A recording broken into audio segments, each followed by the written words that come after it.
Удобен и хороший всегда дубовый веник для того, чтобы управиться с паром, наложить его. Ах, баня, баня, баня, малиновый ты жар, березовый, духмяный, да веничек пропарь. Веник дубовый, потому что он крепкий, температуру лучше сильно не повышать, так легче и приятнее гонять пар. Свои секреты и технику нам показывает пермский банщик Владимир Горемыкин. Чтобы принести тепло, достаточно и вот такие мягкие бесконтактные движения.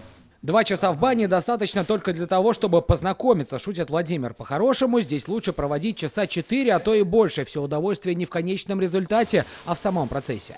Получить радость, счастье лежа на полке, да, то есть не в тот момент, когда ты вышел на улицу и выжил, и такой, ой, вообще хорошо, да, а прямо здесь расслабиться. Кто смог дойти до бани, тому в баню можно. Такие вот простые противопоказания от банщиков. Лучшие мастера со всей страны и зарубежья встретились в Казанской баньке, чтобы обменяться опытом. Хотите оставаться здоровыми и молодыми? Идите в баню, говорят они. Потому что баня – это профилактика.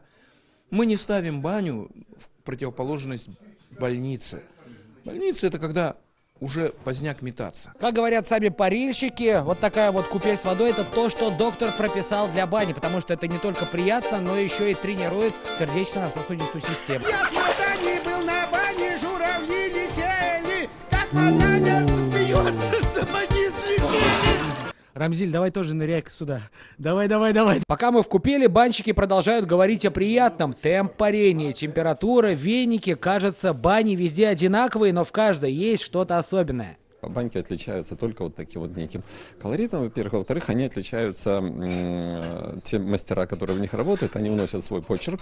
У татарстанских банщиков тоже есть свой почерк. То, чем она отличалась от остальных, описывалось еще в фольклоре. Татары парились 2 вениками, в отличие от русских, да? И татары парились почему-то сидя. Ну, может быть, не было парильщиков, да, то есть или банщиков, как мы их называем. Прежде чем построить мечеть, строили баню. Потому что ты с чистыми руками, с чистым телом должен был строить мечеть. Мастера жара и пара пробудут в Казани как минимум до завтра. Впереди экскурсии, бани и, конечно, поздравления. В этом году Ассоциация татарстанских банщиков празднует 10-летний юбилей. Сергей Хайдаров, Рамзиль Гарипов, ТНВ Казань.